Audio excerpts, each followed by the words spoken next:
So hello my dear friend, welcome back to your own channel. तो आज इस video में हम करेंगे एमकॉम फर्स्ट ईयर का IBU फिफ्थ, यानी कि जो हमारा फिफ्थ सब्जेक्ट है उसमें यूनिट नंबर 15, जो कि बहुत ज़्यादा इंपॉर्टेंट यूनिट है। मैरीटाइम फ्रॉड क्या होता है, ठीक है, और क्या क्या प्रिकॉशंस हम ले सकते हैं, क्या क्या मेजर्स ले सकते हैं ताकि इस फ्रॉड से बचा जा सके। तो there is an old saying that prevention is better than cure. Industry and trade can't stop doing international business because of sea piracy and maritime fraud, यानी कि जो भी हमारी इंडस्ट्री है, जो भी हमारे ट्रेड होते हैं, वो क्या नहीं कर सकते, इंटरनेशनल बिजनेस करना रोक नहीं सकते, क्योंकि सी पायरेसी या मैरीटाइम फ्रॉड की वजह से। ठीक है, चाहे मैरीटाइम फ्रॉड होता हो, चाहे सी पायरेसी होती हो, इन सब चीज़ों को ध्यान में रख के हम अपने ट्रेड को, अपने बिजनेस को रोक नहीं सकते। So therefore it is advisable that our international seller or buyers, their cargo and shipping agent, ship owner, insurance agent, insurance company and the custom authority of the respective country should be more careful in keeping a check on the genuineness of various document। यानी कि जितनी भी parties में involve होती है, सभी party को ध्यान में रखना चाहिए कि जो भी डॉक्यूमेंट्स इन्वॉल्व होते हैं वो सारे के सारे डॉक्यूमेंट्स क्या हो, जेन्युइन हो, एकदम सही हो, कोई फेक डॉक्यूमेंट ना हो। They should also closely monitor the transaction through its various stages as to prevent if not eliminate the possibility of fraud and cheating. यानी कि जब भी ये पार्टीज क्या कर रही है, ट्रेड कर रही है, तो जो भी ट्रांजेक्शन हो रही है, जो भी डॉक्यूमेंट्स का यूज़ किया जा रहा है, तो वो एक बार चेक कर ले कि जितने भी डॉक्यूमेंटेशंस है, जितनी भी ट्रांजेक्शन हो रही है, वो ऑथेंटिक है, कोई जेन्युइन है, कोई फ्रॉड तो नहीं हो रहा, कोई मिस हैपनिंग तो नहीं हो रही है। तो ये सारी चीज़ों को ध्यान में रखना चाहिए कि जो भी ट्रांजैक्शन है वो सही तो हो रही है, ताकि फ्रॉड से बचा जा सके। सो बायर और सेलर के बिहाफ पे देखते हैं कि जो भी हमारे एक्सपोर्टर है या इंपोर्टर है, उनको क्या क्या प्रिकॉशंस लेने चाहिए ताकि फ्रॉड से बचा जा सके। Shipment of goods by well establish shipping company and other reliable transportation company should be encourage. यानी कि जब भी हमारा सेलर क्या करता है, गुड्स को शिप कर रहे हैं, गुड्स को शिप कौन करेगा, सेलर। ठीक है, गुड्स को शिप कर रहा है, तो उसको ये ध्यान में रखना चाहिए कि उसी कंपनी के द्वारा, उसी शिपिंग कंपनी के द्वारा या ट्रांसपोर्टेशन कंपनी के द्वारा गुड्स को शिप करे, जिस पर वो रिलाई कर सकता है, जो भरोसेमंद हो, जो वेल रेप्यूटेड कंपनी हो, एस्टैब्लिश कंपनी हो। ठीक है, small trader should engage reliable and well known forwarding and clearing agent. यानी कि फॉरवर्डिंग और क्लियरिंग एजेंट का जब भी यूज़ किया जा रहा हो, तो उनको ये ध्यान में रखना चाहिए कि जो भी हमारे फॉरवर्डिंग और क्लियरिंग एजेंट है वो क्या हो, लाइबल हो, वेल नोन हो, जिनको हम जानते हो, जिन पे ट्रस्ट कर सकते हो। ठीक है, कोई भी ऐसे ही किसी भी फॉरवर्डिंग और क्लियरिंग एजेंट पे ट्रस्ट नहीं करना चाहिए, जो रिलायबल हो, ठीक है, जो ट्रस्ट वर्दी हो, जिनको इस चीज़ की नॉलेज हो, उस चीज़ पे ही हमें काम करना चाहिए, उनके साथ ही काम करना चाहिए। The terms of shipment should be carefully selected. यानी कि जब भी हम गुड्स को शिप कर रहे हैं, तो जो भी टर्म्स और कंडीशन है उनको अच्छे से हमें क्या करना चाहिए, ध्यान में रखना चाहिए कि क्या टर्म्स और कंडीशन के अकॉर्डिंग हम गुड्स को डिलीवर कर रहे हैं या रिसीव कर रहे हैं। The goods should be properly packed so as to prevent any damage to them during normal course of voyage and normal wear and tearing arising therefrom। यानी कि जब भी हम गुड्स को क्या कर रहे हैं, शिप किया जा रहा है, एक्सपोर्टर के द्वारा गुड्स को जब भी शिप किया जा रहा है, तो उसको ये प्रॉपरली ध्यान रखना चाहिए कि जो गुड्स की शिपमेंट हो रही है, जो भी कार्गो है, उसको प्रॉपरली पैक किया जाए, ताकि किसी भी तरीके के डैमेजेस ना हो, किसी भी तरीके का लॉसेस ना हो। ठीक है, a transshipment inspection of the goods should be carried out by independent inspector who are not in any way connected with the buyer और seller। जैसे कि हम जानते हैं कि जब भी हम गुड्स को क्या करते हैं, शिप करते हैं, तो गुड्स को शिप करने से पहले सबसे पहले क्या होती है, गुड्स की इंस्पेक्शन होती है कि गुड्स ऑथेंटिक तो है। ठीक है, जो भी है, क्योंकि अच्छी क्वालिटी के गुड्स तो हम भेज रहे हैं, कोई डैमेज गुड्स तो डिलीवर नहीं किए जा रहे हैं। तो जब भी वो इंस्पेक्टर होता है, ठीक है, जो भी चेकिंग करता है, तो वो किसी के बिहाफ पे चेक ना करे, बायर और सेलर के, ऑथेंटिकेट होना चाहिए, इंडिपेंडेंट होना चाहिए। ठीक है, ना ही वो बायर्स या सेलर पे डिपेंड होना चाहिए, कोई भी डिपेंडेंट नहीं होना चाहिए, सर क्या होना चाहिए, इंडिपेंडेंट इंस्पेक्टर होना चाहिए। ठीक है, जो किसी भी तरीके से बायर और सेलर से कनेक्ट नहीं होना चाहिए। A comprehensive written contract should be entered into with the buyer covering various kinds of risk during different stages of the sale transaction। यानी कि एक रिटर्न कॉन्ट्रैक्ट होना चाहिए कि अगर रिस्क होता है, ठीक है, ड्यूरिंग ट्रांजिट, तो जो भी हम डील कर रहे हैं, जो भी दोनों पार्टीज के बीच में डील हो रही है, तो उस समय अगर किसी भी तरीके का रिस्क होता है, तो वो रिस्क किसका होगा, ये कॉन्ट्रैक्ट में पहले से क्या होना चाहिए, लिखा होना चाहिए। It should cover transportation of good from premises of seller to the port of loading, ठीक है। Risk during maritime transportation, specially highlighting the act of negligence by the ship owner और his agent, and transportation of good from port of loading of port of unloading to the premises of the buyer. यानी कि कौन कौन सी stages आती है, suppose stages आती है कि जो भी गुड्स है वो सेलर के प्रीमाइसेस से लोडिंग तक, और लोडिंग से यानी कि जब गुड्स को लोड किया जाए, मैं ठीक है, ट्रांसपोर्ट किया जाए, तो ट्रांसपोर्टेशन से गुड्स को लोडिंग से ट्रांसपोर्टेशन से अनलोडिंग तक, ठीक है, अनलोडिंग से गुड्स को अनलोड कर दिया पोर्ट पे, और वहाँ से बायर के प्रीमाइसेस तक, यानी कि 3 स्टेज होगी। सबसे पहली स्टेज है कि जब हम गुड्स को क्या कर रहे हैं, सेलर के प्रीमाइसेस से शिप में लोड कर रहे हैं, लोडिंग तक। उसके बाद जो है गुड्स को ट्रांसपोर्ट किया जा रहा है, गुड्स को लोडिंग से, ट्रांसपोर्टेशन से शिप की अनलोडिंग तक, गुड्स की अनलोडिंग तक, और अनलोडिंग से उस गुड्स को हमें क्या करना है, गुड्स को अनलोड कर लिया, अब उसको शिप बायर की प्रीमाइसेस तक पहुंचाना है। तो इन स्टेज में अगर कोई रिस्क आता है, कोई रिस्क जनरेट होता है, तो वो रिस्क किसका होगा, कब रिस्क बायर का होगा और कब रिस्क सेलर का होगा। तो ये सारी चीज़ें जो है कॉन्ट्रैक्ट में लिखी जानी चाहिए ताकि फ्रॉड से बचा जा सके। The contract should specifically highlight as to which party should bear the total cost of insurance. If different parties are to cover different fact of transaction, it should be clearly mentioned in the contract, and it should be so understood by the concerned parties, leaving on no scope for uncertainty and misinterpretation।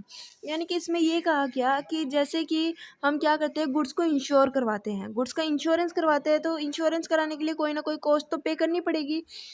तो जब भी goods का insurance करवाया जाए, तो 2 party के बीच में जब भी डीलिंग होती है, तो ये होता है कि रिस्क से बचने के लिए गुड्स को इंश्योर करवा लिया जाए, ठीक है। तो अब ये इंश्योरेंस किसका होगा, दोनों पार्टी मिलके गुड्स को इंश्योर करवाएगी।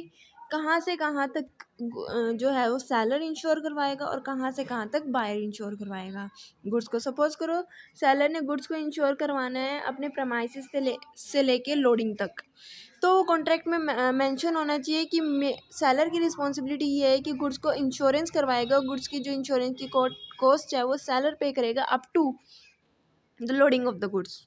उसके बाद जो भी इंश्योरेंस होगा, जो भी इंश्योरेंस की कॉस्ट है वो किसकी होगी, बायर की होगी। या फिर गुड्स क्या करेगा, सारा का जो भी सेलर है वो सारा का सारा इंश्योरेंस पे करेगा, या फिर बायर सारा का सारा इंश्योरेंस पे करेगा। जो भी टर्म्स और कंडीशन हो दोनों के बीच में, वो सारी की सारी पहले ही क्लियरली मेंशन होनी चाहिए कि इंश्योरेंस की कॉस्ट किसकी कितनी होगी, ताकि फ्रॉड से बचा जा सके। The insurance policy should be comprehensive, covering all kind of risk. यानी कि जो भी हम इंश्योरेंस पॉलिसी लें, तो वो इस तरीके की इंश्योरेंस पॉलिसी ले कि जिसमें सारे तरीके के रिस्क क्या हो जाए, कवर हो जाए। किस किस तरीके के रिस्क होते हैं, बहुत सारे तरीके के रिस्क होते हैं, ठीक है। तो वो सारे के सारे रिस्क क्या हो, कवर हो जाए। इस तरीके की हमें इंश्योरेंस पॉलिसी लेनी चाहिए।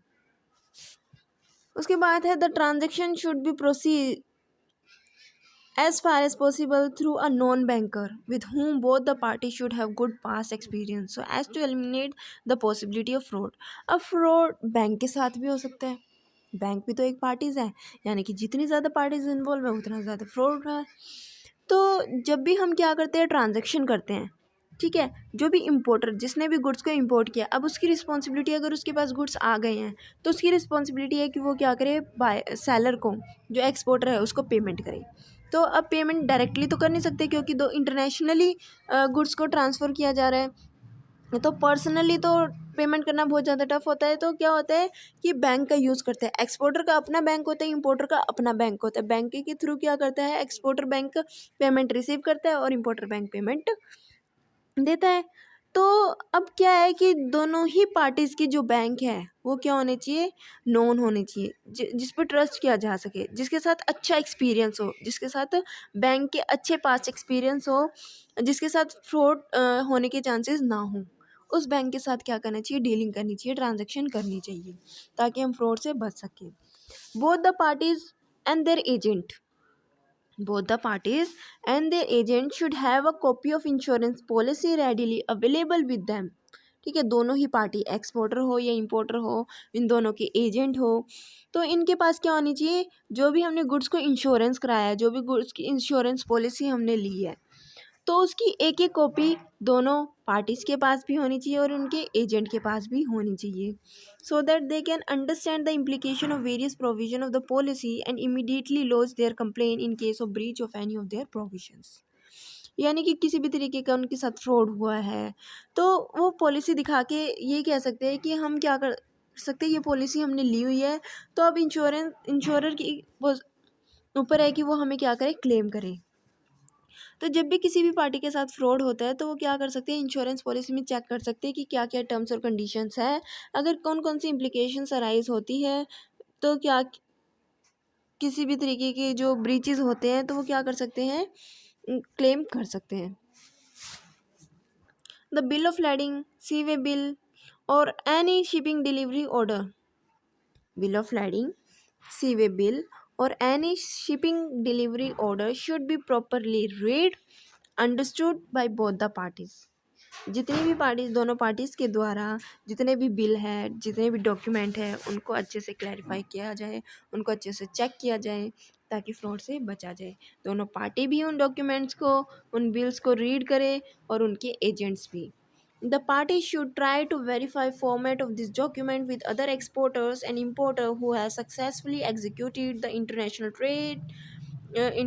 transaction based on similar document। यानी कि फ्रॉड से बचने के लिए एक चीज़ और जो है वो की जा सकती है दोनों पार्टीज़ के द्वारा, यानी कि जो एक्सपोर्टर है, जो इंपोर्टर है, उनको उन एक्सपोर्टर या इंपोर्टर से कंसल्ट करना चाहिए जिन्होंने पहले ही इंटरनेशनली ट्रेड ट्रांजैक्शन किया हुआ है, जिनका एक्सपीरियंस है, जिनको पता है डॉक्यूमेंट्स के बारे में, ठीक है, डॉक्यूमेंट के फॉर्मेट के बारे में। तो उन पार्टीज़ को, एजेंट्स को उन पार्टीज़ से, एजेंट से कंसल्ट करना चाहिए जिन्होंने पहले ही इंटरनेशनली ट्रांजैक्शन की हुई है, जिनको डॉक्यूमेंट्स के बारे में नॉलेज है, ताकि फ्रॉड से बचा जा सके। उसके बाद है reasonable precaution should also be taken by the concerned parties by exchanging correspondence documents and if possible visit by their agent to reassure themselves about the credential and status of other party by visiting their commercial establishment।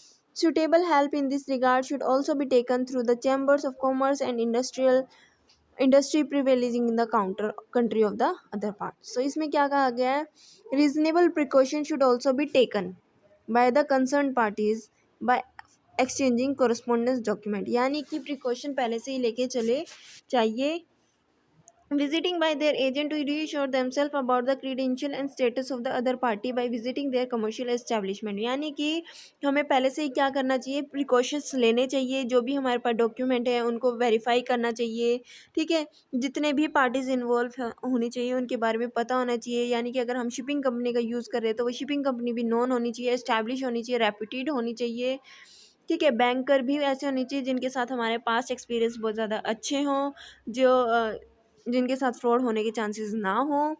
इस तरीके के bank को हमें choose करना चाहिए। Agent ऐसे होने चाहिए जो रेप्यूटेड एजेंट हो, ठीक है, वेल रिकॉग्नाइज एजेंट्स हो, ठीक है, ताकि फ्रॉड से बचा जा सके। जितने भी डॉक्यूमेंट्स हमारे पास आते हैं, जितने भी बिल्स ऑफ लैडिंग आते हैं, दोनों पार्टीज़ और दोनों पार्टीज़ के एजेंट अच्छे से उन डॉक्यूमेंट को वेरीफाई करें। और यानी कि सपोज़ करो एक्सपोर्टर और इम्पोर्टर आपस में ट्रेड कर रहे हैं, तो दोनों ही पार्टीज़ के एजेंट को क्या करना चाहिए, अपनी तरफ से क्या करना चाहिए, जो भी उनका कमर्शियल एस्टेब्लिशमेंट है वहाँ पे विज़िट करना चाहिए, वहाँ पे देखना चाहिए कि ये दोनों पार्टीज़ सही तो है, कोई प्रॉब्लम तो नहीं है इनके साथ, कोई फ्रॉडुलेंट पार्टीज़ तो नहीं है। तो ये सारी चीज़ें पहले से ही क्या होनी चाहिए, देख लेनी चाहिए ताकि फ्रॉड से बचा जा सके। Suitable help in this regard should also be taken through the chamber of commerce and industry privileging in the country of the other party. यानी कि अगर आपको इन चीज़ में हेल्प चाहिए तो इस चीज़ से हेल्प आपकी कौन कर सकता है, चैम्बर ऑफ कॉमर्स या इंडस्ट्री जो इस बिज़नेस में इंडल्ज है, किसकी, कि फ्रॉड से बचने के। अगर कोई फ्रॉड होता है तो ये क्या करती है, ध्यान देती है। तो अगर किसी भी तरीके की आपको क्या चाहिए, हेल्प चाहिए, तो ये आपकी हेल्प करेगी chamber of commerce. The above guidelines are only illustrated and not executed as any amount of precaution and any amount of detailed guideline can only reduce the risk associated with such transaction but can't eliminate them completely। After all, if the international trade and business were so easy, then everyone would try to the same। It reminds the old principle of economy: higher the risk, higher the gain; lower the risk, lower the gain। हमने ये सारे point पढ़ लिए, क्या क्या precautions जो है वो लिए जा सकते हैं बैंक बायर और सेलर के द्वारा। तो अगर ये इतना ही इजी होता ट्रेड करना, अगर हम इतने सारे प्रिकॉशंस लेने के बाद, प्रिकॉशन हम ले सकते हैं, प्रिकॉशन हम लेते हैं ताकि रिस्क को कम किया जा सकते हैं। ऐसा नहीं है कि हमने प्रिकॉशन ले लिया अब हमारे साथ फ्रॉड होगा ही नहीं। अगर ऐसा होता तो हर कोई बिजनेस कर लेता, इंटरनेशनल बिजनेस, कोई दिक्कत ही नहीं आती सर, हर कोई प्रिकॉशन ले लेता फ्रॉड से बचने के लिए। लेकिन ऐसा एक्चुअल में है नहीं ना। हम जो प्रिकॉशन लेते हैं वो इसलिए लेते हैं ताकि रिस्क को कम किया जा सके, ना कि रिस्क को एलिमिनेट किया जा सके कम्प्लीटली। तो एक पुरानी कहावत भी है, एक पुराना प्रिंसिपल भी है इकोनॉमी का, कि जितना ज़्यादा रिस्क होगा उतना ज़्यादा रिटर्न होगा, जितना कम रिस्क होगा उतना कम रिटर्न होगा। सो आई होप कि आपको ये पॉइंट समझ आ गया हो बायर और सेलर से रिलेटेड। अब हमारा नेक्स्ट पॉइंट है जो है फ्रेट फॉरवर्डर, यानी कि जो नेक्स्ट पार्टीज इन्वॉल्व होती है। हमने किसके बारे में पढ़ा, दोनों पार्टीज़ के बारे में पढ़ा कि बायर और सेलर क्या क्या प्रिकॉशन ले सकते हैं फ्रॉड से बचने के लिए। अब बात आती है फ्रेट फॉरवर्ड जो है वो क्या प्रिकॉशंस ले सकता है। Freight forwarder known the condition of local transport market. Freight forwarder कौन होता है, जिसको लोकल ट्रांसपोर्ट मार्केट की कंडीशन के बारे में पता होता है। On the one hand they have a close relationship with the शिपर of the cargo, यानी कि इसका जो भी फ्रेट फॉरवर्डर है उसका किसके साथ ज़्यादा क्लोज रिलेशनशिप होता है, हमारे सेलर या बायर के साथ। यानी कि जो भी गुड्स को क्या कर रहा है, शिप कर रहा है, शिपर के साथ क्लोज रिलेशनशिप होते हैं फ्रेट फॉरवर्डर के। They have continuing contact with the ship owner and their port agent, यानी कि जो भी हमारा शिप ऑर्डर होता है, शिप फॉरवर्डर होता है, उसका किसके साथ कॉन्टैक्ट रहता है, शिप ओनर के साथ होता है, उस पोर्ट के एजेंट्स के साथ उसका कॉन्ट्रैक्ट होता है, क्योंकि उसका काम ही ये है कि शिपर की हेल्प करना कार्गो को डिलीवर करने में। In the port of loading, reacting not only when a specific transport problem is submitted to them but permanently to keep their customer aware of any information that could be of use to them। यानी कि freight forward सिर्फ और सिर्फ goods को transport करने में ही help नहीं करता, कि गुड्स को उसका काम है कि गुड्स को ट्रांसपोर्ट करना, सारे डॉक्यूमेंट्स को चेक करना, सिर्फ फ्रेट फॉरवर्डर का यही काम नहीं होता, बल्कि और भी कोई इन्फॉर्मेशन होती है जो उसके कस्टमर के लिए हेल्पफुल होती है, तो वो उसको उन इन्फॉर्मेशन को भी प्रोवाइड करता है ताकि फ्रॉड से बचा जा सके। नेक्स्ट पॉइंट है these include new development in shipping services, tendency in freight rate, working situation in the port of loading and discharges etcetera. यानी कि फ्रेट फॉरवर्डर और क्या क्या चीज़ें बताता है कि हमारी जो शिपिंग सर्विसेज हैं उनमें क्या क्या डेवलपमेंट हुई है, फ्रेट के रेट कितने अप एंड डाउन हुए हैं, जो भी पोर्ट्स पे काम कर रहे हैं पोर्ट की वर्किंग सिचुएशन कैसी है, लोडिंग की, डिस्चार्जिंग की। तो ये सारी चीज़ें जो है फ्रेट फॉरवर्डर चेक करता है।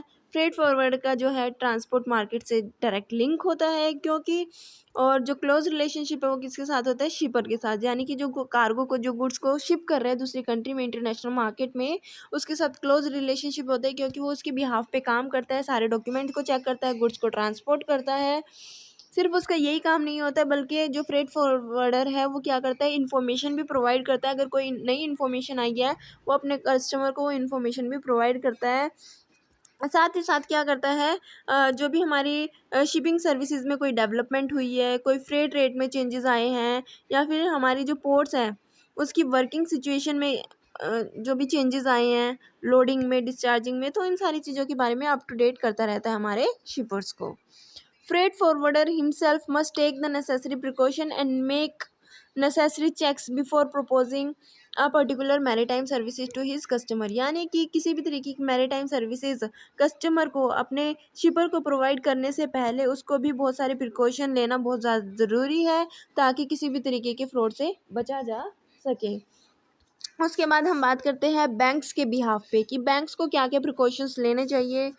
Bank encounter two type of fraud, bank के साथ दो तरीके के फ्रॉड हो सकते हैं। First, precaution of genuine document but with subsequent fraudulent action by a third party in respect of goods. यानी कि जो बैंक है उसके पास डॉक्यूमेंट्स तो जेन्युइन है, लेकिन फ्रॉड किसने कर दिया, थर्ड पार्टी ने फ्रॉड कर दिया इन रिस्पेक्ट ऑफ गुड्स।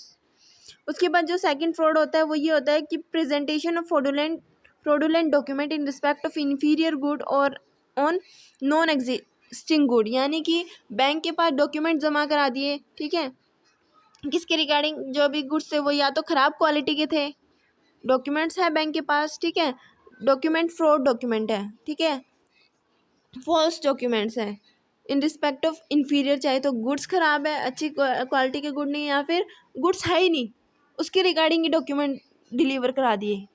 बताओ, in both types of fraud the document are presented under documentary credit, यानी कि दोनों ही सिचुएशन में जो डॉक्यूमेंट प्रेजेंट किए गए हैं वो किसके अंडर किए गए हैं, डॉक्यूमेंट्री क्रेडिट, यानी कि जब गुड्स को क्या क्या सेल किया जाए, ठीक है, ट्रांसपोर्ट किया जाए on the basis of letter of credit.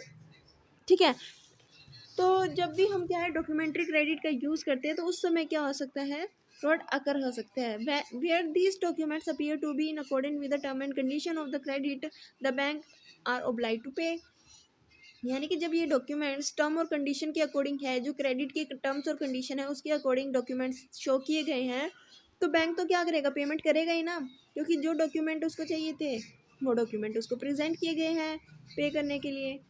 When documents are presented to a bank, जब डॉक्यूमेंट प्रेजेंट किए गए बैंक को against a documentary credit, it is not possible for the bank to concern to verify either the genuineness of any such document including the bills of lading or the signature, therefore जब bank को document present किए गए किसके against, documentary credit के against, तो bank जो है वो वेरीफाई नहीं कर पाते जेन्युइननेस, पॉसिबल नहीं है बैंक के लिए कि वो क्या करे, चेक करे कि जो भी डॉक्यूमेंट्स उसको प्रोवाइड किए गए हैं वो जेन्युइन है या नहीं है। तो जो भी हम डॉक्यूमेंट्स की बात कर रहे हैं, जो भी डॉक्यूमेंट्स की बात की जा रही है, तो डॉक्यूमेंट्स कौन प्रोवाइड करता है, एक्सपोर्टर भी प्रोवाइड करता है और इंपोर्टर भी प्रोवाइड करता है। एक्सपोर्टर किस तरीके के डॉक्यूमेंट प्रोवाइड करता है, यानी कि बिल ऑफ लैडिंग प्रोवाइड करता है, कस्टम अथॉरिटी की जो भी डॉक्यूमेंट्स होते हैं, और ये जो डॉक्यूमेंट्स होते हैं वो किसको प्रोवाइड किए जाते हैं, ये डॉक्यूमेंट प्रोवाइड किए जाते हैं इंपोर्टर को। इंपोर्टर क्या डॉक्यूमेंट प्रोवाइड करता है, लेटर ऑफ क्रेडिट जो है बैंक को प्रोवाइड करता है। एक्सपोर्टर के बैंक को क्या देता है, लेटर ऑफ क्रेडिट। ठीक है, उसके बेसिस पे क्या किए जाते हैं, ये डॉक्यूमेंट रिसीव होते हैं। ये जो टॉपिक है वो बहुत ज़्यादा डिटेल में, अगर आप इसको समझना चाहो तो इसके लिए एक स्पेसिफिक वीडियो बनी है, आप वो वीडियो जाके देख सकते हो कि लेटर ऑफ क्रेडिट क्या होता है, ताकि आपको ये टॉपिक और अच्छे से क्लियर हो जाए। तो यहाँ पे आता है जो नेक्स्ट प्रिकॉशंस है वो किसको लेना होता है, वेसल के ओनर को और चार्टर पार्टी को। वेसल ओनर यानी कि शिप ओनर, और चार्टरर यानी कि जो पर्सन शिप को हायर कर रहा है। The owner should seek advice on time charterer before agreeing to a charter, जो ओनर है उसको किसकी एडवाइस लेनी चाहिए, टाइम चार्टर की, किसी भी चार्टर में एग्रीमेंट में आने से पहले। Only reputed ship broker should be use, यानी कि जो भी चार्टरर को, जो भी शिप को रेंट पे ले रहा है, तो जो भी ब्रोकर का उसने यूज़ किया वो रेप्यूटेड ब्रोकर जो है होना चाहिए। The owner should check on financial status of a charterer, यानी कि जो शिप ओनर है उसको सबसे पहले क्या करना चाहिए, जो भी चार्टरर जो भी शिप रेंट पे ले रहा है उसका फाइनेंशियल स्टेटस चेक कर लेना चाहिए, ताकि फ्रॉड से बचा जा सके। सबसे पहले क्या करना चाहिए, वेसल ओनर को और चार्टरर को कि जो फाइनेंशियल स्टेटस है चार्टरर का वो चेक कर लेना चाहिए, और चार्टर किसी को भी शिप देने से पहले, ठीक है, टाइम चार्टरर से एडवाइस ले लेनी चाहिए, और उसी को शिप देनी चाहिए जो रेप्यूटेड शिप ब्रोकर है। इंश्योरर को क्या प्रिकॉशन लेने चाहिए, what has been written regarding care of contracting parties is that CIF purchaser would be well advise financially and commercially to instruct the seller that the consignment of the good must be carried on a vessel approved under the terms of classification clause, यानी कि इस point में ये कहा गया है कि जो भी हमारा शिप ओनर है या फिर जो भी हमारा शिपर है, जो भी हमारा सेलर है जो गुड्स को क्या कर रहा है, सेल कर रहा है, सपोज करो जो भी हमारा परचेजर उसने कहा कि मैं गुड्स को परचेज करूंगा ऑन CIF परचेज बेसिस, यानी कि जो भी इंश्योरेंस और फ्रेट है वो कौन पे कर रहा है, यहाँ पे सेलर है। तो सेलर को ये एडवाइस दी जा रही है कि आप गुड्स को क्या कर रहे हो, जो वेसल में शिप कर रहे हो, जिस भी वेसल में शिप कर रहे हो, आपको ये चेक करना होगा कि वो जो वेसल है वो अप्रूव्ड वेसल है या नहीं है, ताकि फ्रॉड से बचा जा सके। This alone is a good reason for an additional safeguard on the part of the shippers and insurer to check the vessel for compliance with the terms of such a clause, यानी कि सबसे पहले ये एक अच्छा safeguard है कि वो चेक कर ले कि जो वेसल है वो सही तो है ना, अप्रूव तो है ना, ताकि क्या कर सके, फ्रॉड से बच सके। तो शिपर और इंश्योरर दोनों ही। Present emphasis on the incident of maritime fraud has highlighted the cargo problem, but in most cases the ship is also involved, and it is likely that the insurer interest also extended to it.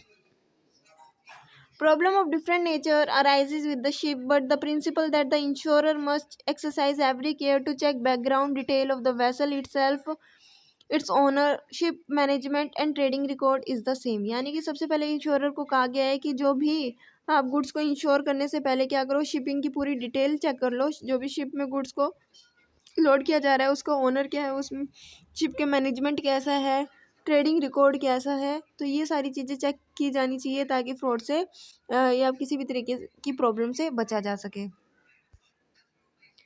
Step to be follow if a vessel does not arrive. इसमें कहा कौन कौन से step है जो follow किए जाने चाहिए अगर वेसल जो है वो पोर्ट पे या अपनी डेस्टिनेशन पे नहीं पहुंचती है। If it is most important that as a matter of normal trade practice a shipper, seller, buyer, whoever is at risk, monitor the course of the voyage being undertaken. Indeed, it is obligation under most insurance contract for an insured party to take all measures to mitigate loss. If a vessel does not arrive, it should be a warning that a potential loss is likely.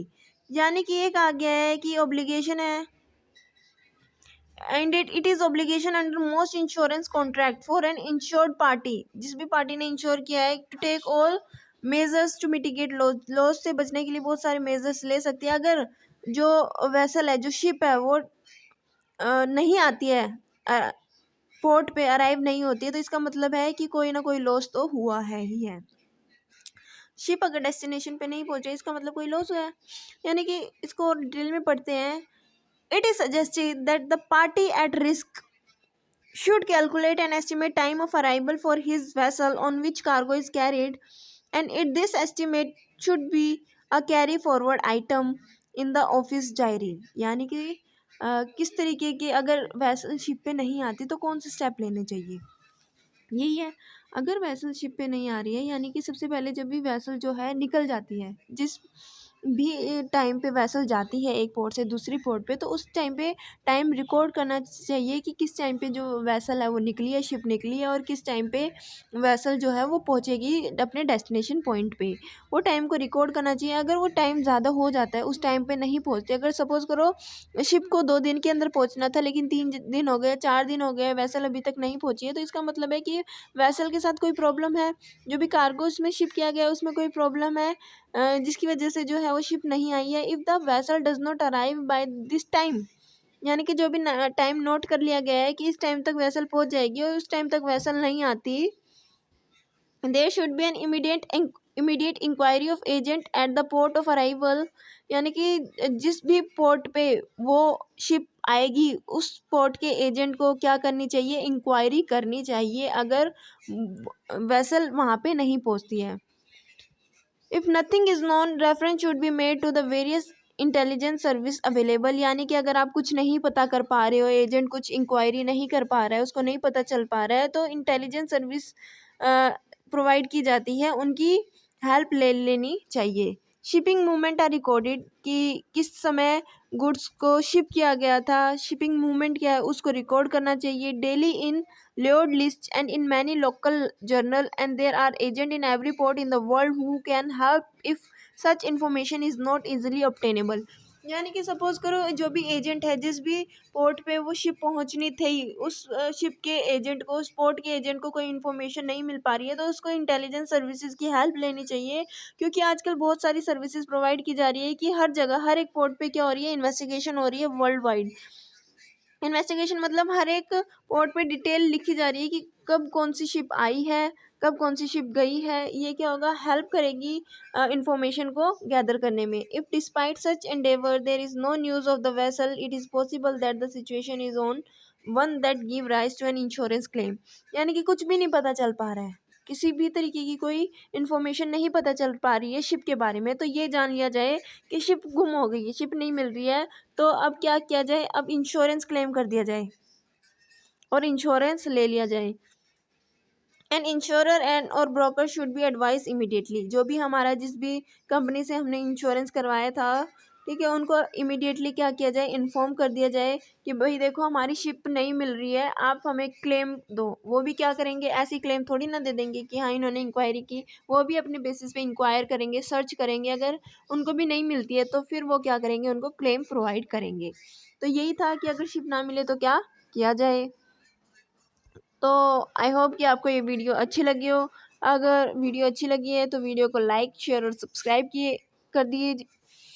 अगर कोई भी problem है तो comment box में comment ज़रूर करना।